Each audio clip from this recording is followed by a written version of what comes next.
Welcome to Done with Debauchery, a podcast hosted by Denise and Keisha, two friends who share intimate conversations about alcohol and drug use, struggling with sobriety, and our personal paths to wellness.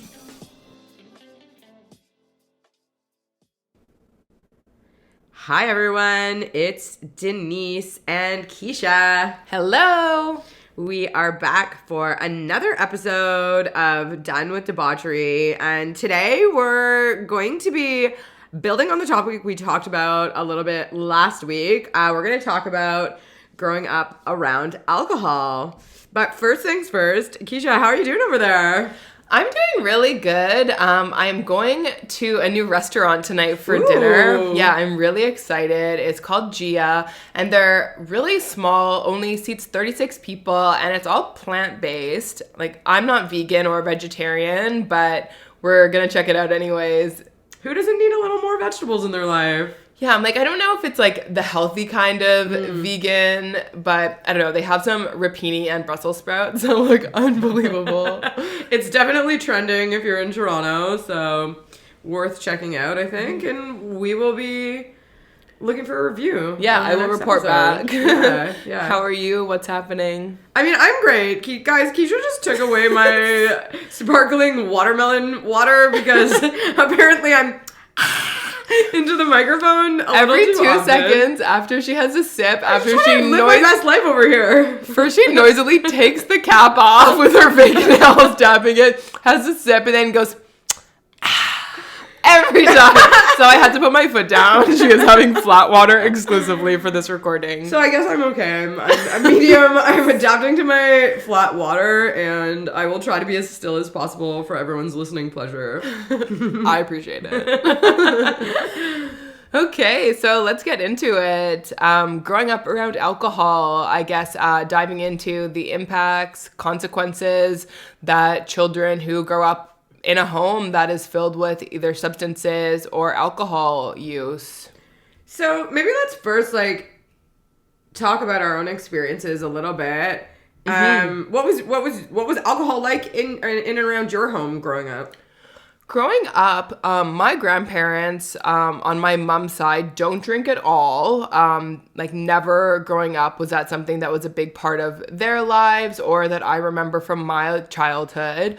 My parents definitely both drank like when I was growing up. Like it was the 90s. Like we were going to like those classic like parties at my parents' friend's house where all the kids are falling asleep in the basement or like on the bed that's like loaded to the ceiling with different people's coats. So there definitely was alcohol around when I was growing up, but in my early years, it's not something that really stands out to me that was a problem or something that I felt was impacting my parents' ability to parent or show up for me. I have two very loving and supportive parents. As things changed sort of over the years as I got older, sort of in my late teens, alcohol was definitely something that consistently showed up, especially in my father's own life. He had some ongoing struggles with alcohol, and there were some, so I would call them traumatic experiences that I went through that were surrounded by alcohol in the family or alcohol in relationships with people that were close to my family. But yeah, so as a child, not really, nothing that I can recall that was significant, but in my teen years, it definitely became more prevalent. And you? Yeah, I think my experience is somewhat similar.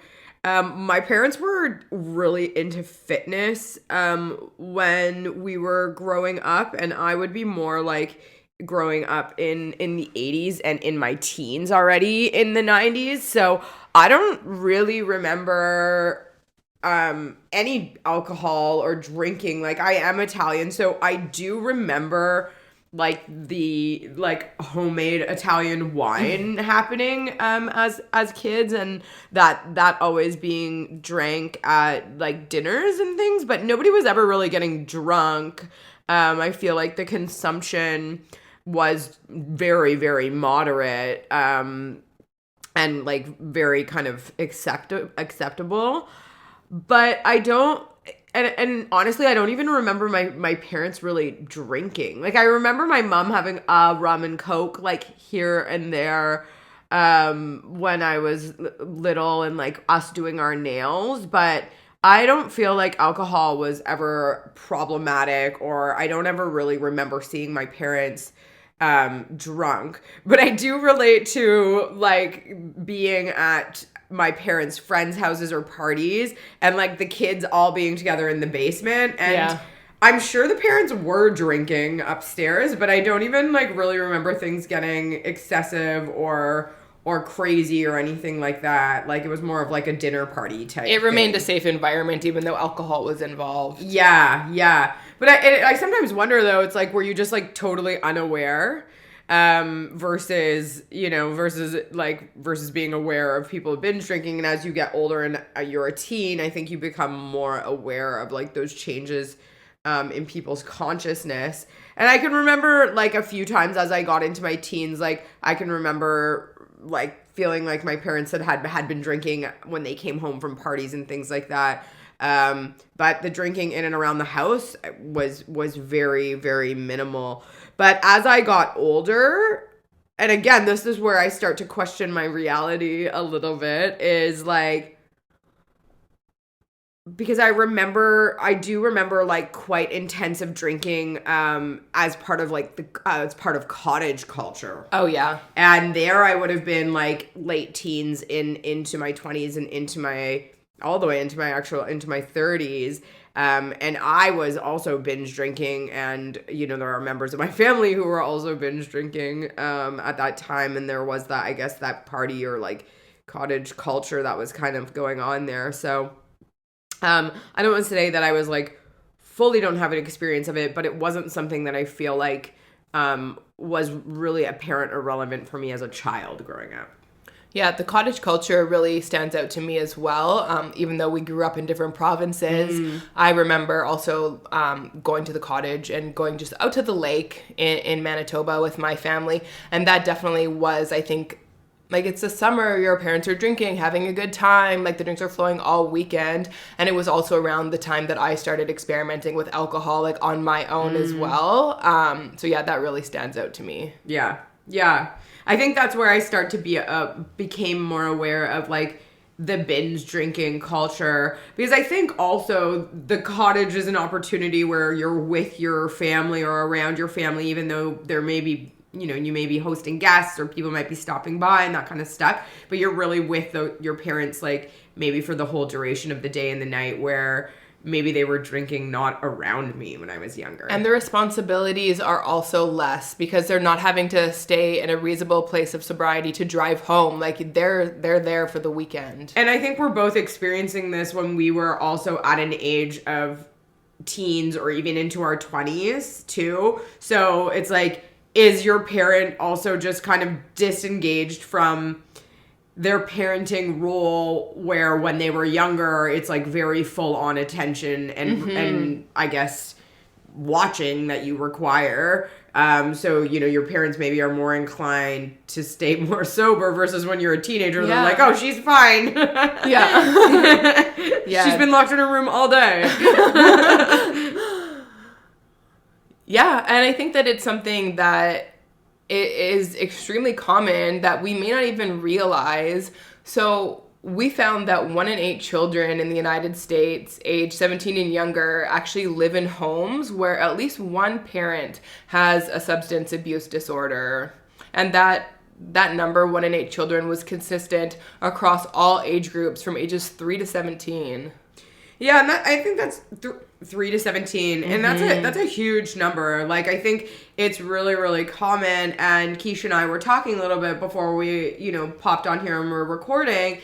It's like, I think that those are probably people that are even diagnosed with a substance use disorder and doesn't even take into consideration probably binge drinking culture, which I think would still have the ability to impact children, because I do think that people still act out of alignment, are unpredictable, and probably less responsible as parents when they are binge drinking, because they're getting to a pretty severe level of intoxication. Yeah.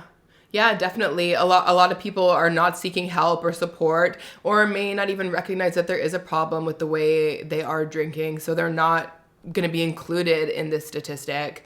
But what really stood out to me was like younger than 3 old, like that is a baby that you are completely reliant on your parent at that time. So what are some of, I guess, the impacts that growing up in an environment like that can have on children? Well, I think the first thing like to really chat about is just like why there's an impact. And I think like the big, oh, I mean, it's obvious, but I think the big aspect of it is that then kids' needs aren't being met, right? And needs would be classified as nutrition, safety, education, structure, consistency, affection, and healthcare. So it's not just like your kid isn't safe or, you know, they aren't getting adequate nutrition. Like affection matters. Like Yeah. consistency in a parent's behavior towards the child is so important, and towards a baby.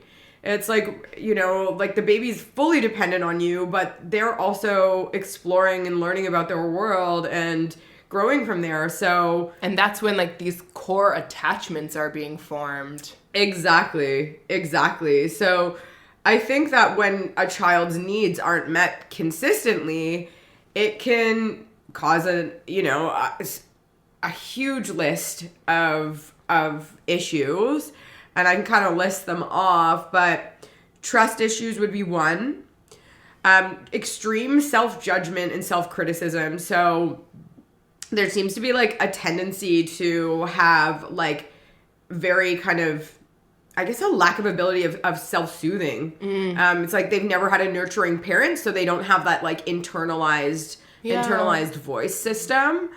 There is a tendency towards approval-seeking behaviors. It's normalizing drinking for all those kids that are exposed to that, and you know, drinking in probably unhealthy ways. There's a higher risk for mental health issues like anxiety and depression, but not just those two. Probably also issues like schizophrenia, dysregulated nervous system, leading towards more hypervigilance. So just like kids that are always kind of like on alert, waiting for, you know, a shoe to drop or maybe a violent episode or lots of things, right? Unpredictable behavior.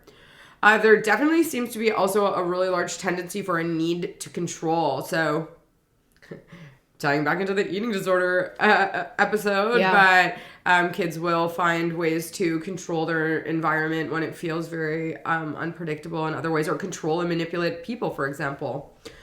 And then I also found that there's like a difficulty with emotions. So the kids are not modeled and taught how to deal with their emotions, because obviously the parent is unable to do that for themselves, but to assist the child with. So, I mean, that's a pretty huge list. It's honestly, it feels endless. And a lot of the things that you talked about on that list are like psychological and emotional impacts that the child may experience. But there's also another layer of like physical risks. So living in a house with a substance using parent can also put these children at like an increased risk for abuse, neglect, fewer household resources, and just like basically like child welfare involvement overall. Yeah, I think that makes sense. Like, you know, are you getting made a proper nutritious dinner? Like, is there consistent meal times? Is mom showing up to pick you up from your play date, or like has she passed out? Or just like the list of things is endless. So yeah, it really, I think, is just, there's no debate that it's just extremely damaging for children to grow up in like an unpredictable and chaotic environment like that. And these are, I think, also we're kind of reverting into like the extreme cases. Yeah, I think and I think a lot of I think some of the things that you just listed from a safety perspective are, I would say, or a neglect perspective or abuse, definitely getting to some very extreme cases. Addiction, And but I think that the psychological aspects can show up in moderate cases of substance use. And then they're kind of the things that I would say would fly under the radar, like, trust issues as a result of not being able to rely on a caregiver because they are drinking and are inconsistent, probably shows up in school in terms of how, that child is able to build relationships with other children. And connect with their teachers. Like if the people Exactly. at home who are supposed to be their safe space are inconsistent and not providing the care that they need, I feel like it's also going to be extremely challenging for them to form those meaningful relationships with their teachers and people that may actually be able to help and intervene. 100%. They won't trust them from the get-go, and they've already learned that when they reach out for help, they're, disappointed, or it's a negative emotional experience for them. Or they're going to get their parent in trouble. Exactly. And, kids are very, self-focused. And a lot of times, if, their needs aren't met, they will self-blame. And when children self-blame, they start to experience shame in regards to their needs or just their existence in general. And they will develop a belief system that's around, fully around feeling unworthy. And, the impact that will have on them in terms of, being able to put up their hand in class, or, feeling good enough to go out for the volleyball team, or that extreme lack of confidence exactly, in anything. Exactly. It really has, I think, a very profound impact on their ability to actually experience life. Yeah. And even what we talked about in last week's episode, the mummy wine culture, we talked about how children really follow the behavior that they're seeing. So children that are living with a parent who has an alcohol use disorder are 4 times more likely than other children to develop symptoms of an alcohol use disorder themselves. Yeah, and I think that's not surprising because and I guess this brings me to a question. It's is it biologically driven that these children are more predisposed to those types of behaviors, or is it environmentally driven? Is it a result of them being in that environment? I guess I'm a strong believer that it's a combination. It's probably both. But I am also of the opinion that it's more heavily weighted on the environment. These kids are modeled drinking every day, and it's normalized, but they're also taught that that's the way to handle overwhelmed stress. And they haven't also been given any other healthy resources. So not only has that been normalized for them, but they also were not shown or taught any other coping skills. Yeah, it's interesting to reflect on it, because I think that there can be so many factors, biologically and in your environment, that have an impact.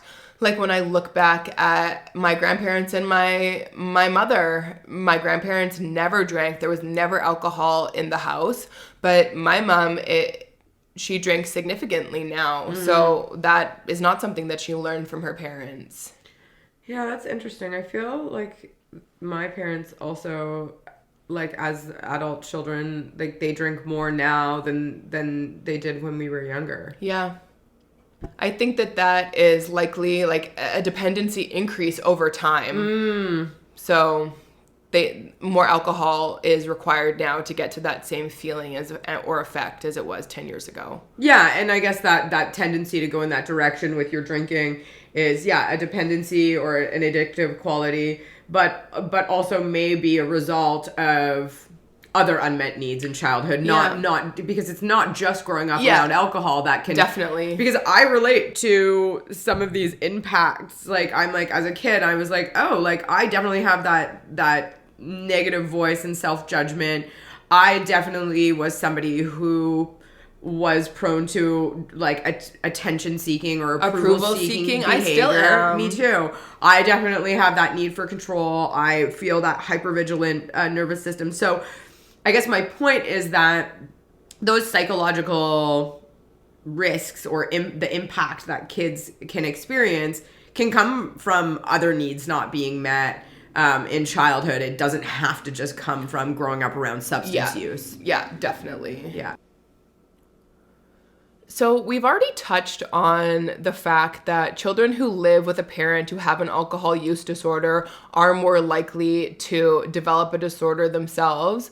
And I think to play off of that, a lot of parents think, we have this mentality that we want to tell our children, not that I have children, but that if you're going to drink, do it at home, keep it safe. You've heard that before? Yeah. And you know what? I think when I was in high school, there were some, you know what? My parents allowed it, but like kind of turned the blind eye. Yeah. But I feel like I have friends who had parents that were like, yeah, you guys can drink at our house, and their parents would have preferred for us to be drinking in their house versus out in the streets. Out in a field. Yeah, essentially, yeah. At the Actually. Park. Yeah, so there is a really strong belief that it will help adolescents develop an appropriate relationship with alcohol. But I found some really interesting information from the National Institute on Alcohol Abuse and Alcoholism that said that it's actually opposite of that. So they studied a group of 6th to 8th graders, and the research showed that students whose parents allowed them to drink at home or provided them with alcohol actually experienced the steepest escalation in their drinking. And that adolescents who are allowed to drink at home drink more heavily outside of the home as well. I was actually shocked because I would think that it's, safer for kids to learn how to regulate themselves and drink in the house. Just knowing, especially my first experiences drinking, like I obviously drank too much and then was like passed out on the ground. So I guess I feel like adult supervision would help. But it's almost sounding like if you allow kids to drink in the home, it's like you give them an inch, they take a mile. Yeah, and I think that can also just come down to they're teenagers. Like, they don't understand what the repercussions are. Mm-hmm. Basically, you're encouraging them to have a relationship with this toxic substance that does create a dependency. Yeah. So it just makes sense that naturally it's going to impact them in that way. Yeah. But I thought the opposite as well. Like, you just think that if you're going to be the cool parent and let them experiment, like, it almost breeds trust and you're hoping that they will come to you. And I wonder if part of what you just said was a really important point. And I wonder if part of the motivation for parents to say, like, yeah, here, you can do it at home, so it's like safe here at home, is so that you're like building your relationship with your kid. Mm-hmm. You're trying to be the cool, friendly parent. And I think, as we know, that's, not always giving what people need. It's maybe what the kids want. Yeah. Yeah, and maybe there are some benefits, like physically they are in a safe environment versus being unsupervised, underage on the street, intoxicated, and a lot more vulnerable. But yeah, I thought it was really interesting. And that it's likely to increase usage rather than create a healthy relationship. Yeah, I was really surprised by that, but it does make sense when you break it down. Mm-hmm.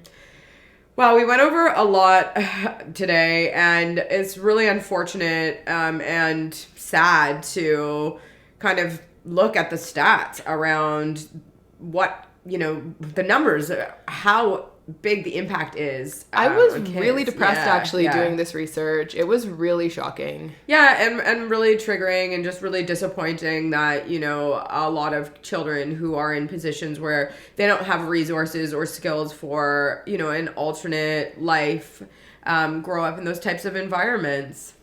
Yeah, and there are resources out there. Maybe in our show notes, we can include a link to Al-Anon. Mm-hmm. It is a support program for people whose lives have been affected by someone else's drinking. I think it's like similar to a sister program from AA. But they do also have a branch called Alateen, which is specific for young people and adolescents. So we can include that in the show notes. Yeah, that's great. Well, thanks for listening. Sorry to end this on such a downer. But the more aware we are, the better we are at enacting change. So I love that. Me too. Bye-bye. See you next time. This is Keisha and Denise signing off on another episode of Done With Debauchery. Thanks for listening. If you liked what you heard, please share and subscribe. You can also find us on Instagram at Done With Debauchery. See you next time.